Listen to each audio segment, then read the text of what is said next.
Namaste. This is Pratibha from Anahata Yoga Zone. The month of March, we are practicing self-love.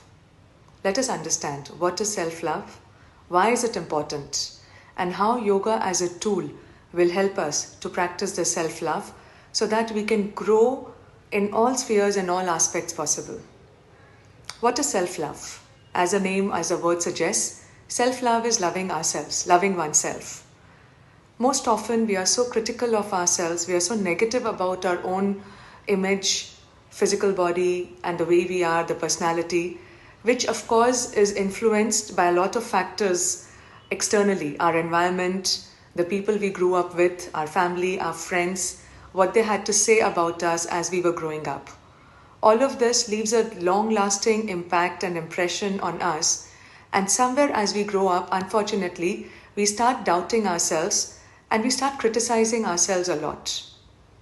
Healthy criticism is good. It is good that you know your flaws, your weaknesses, and then you work towards it so that you become a better version of ourselves. But sometimes, or rather very often, many of us, we get into this very self-critical phase where constantly we are criticizing ourselves. It can be our body image, the way we look. So every time we look ourselves into the mirror, we don't like what we see. This is what needs to change.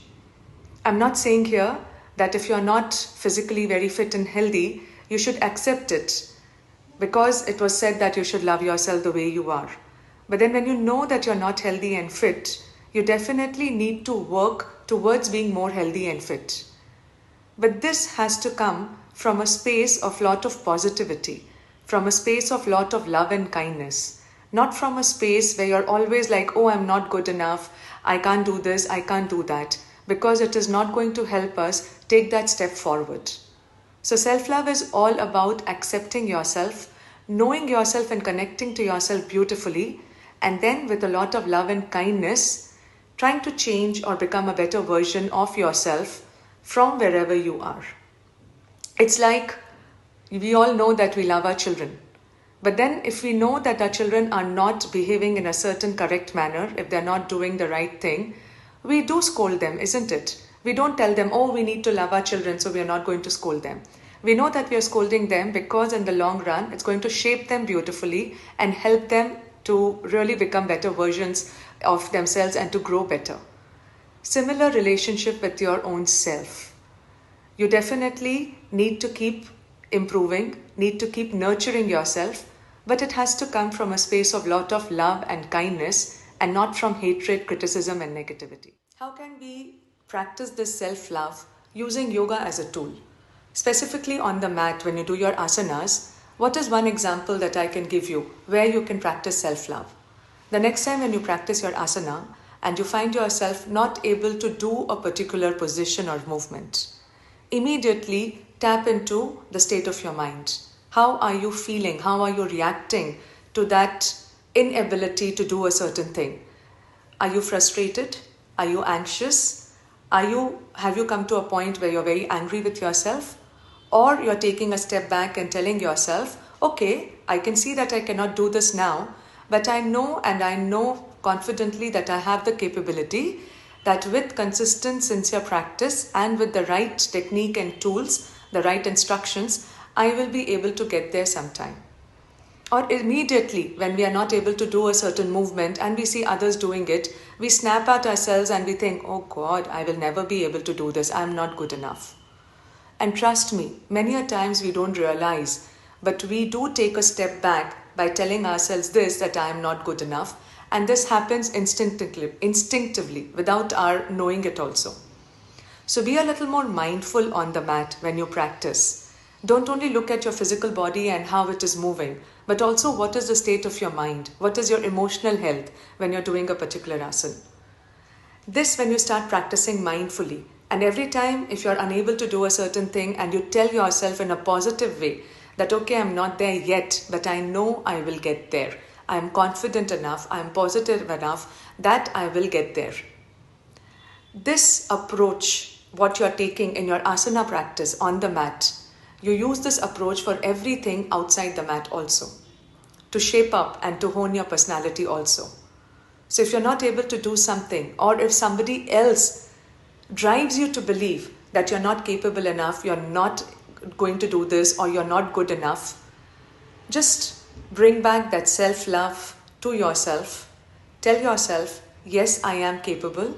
Yes, I will be able to do it. Maybe not today, but with my sincere, consistent effort, with the right technique and tool, with the right methodology, with the right approach, I know and I believe and I'm confident that I will get there. So practice self-love. Because when we practice self-love, there is nothing to lose.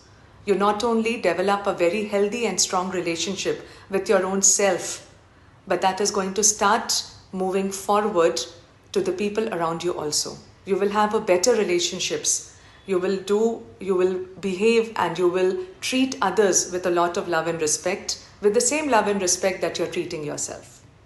In the absence of self-love, our relationship with others also gets hampered. If we cannot love ourselves, somewhere we will not be able to love others also.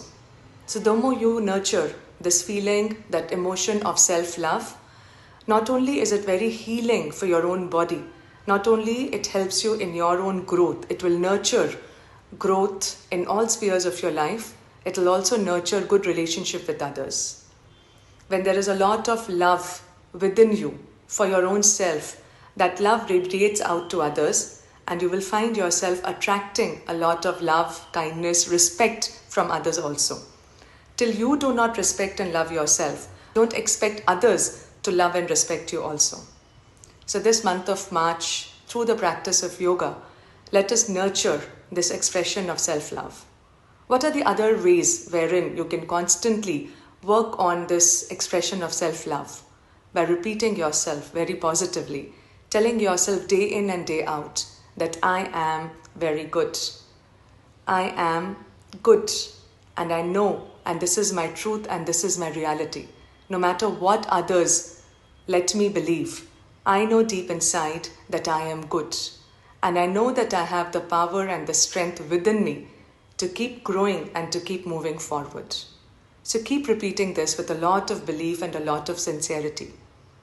Take out time for yourself. Prioritize your own needs, your own requirements. Because inside, if you are not happy, contented and satisfied, no matter how much you try, you cannot make the other person satisfied and to feel contented. It has to start from here. That is very, very, very important.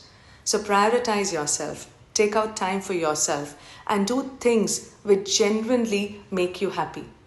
Don't think that is a selfish act, because when you are happy, contented, full here, only then you will be able to give your best to the people, to the relationships, to the family, to your boss, to your employees around you.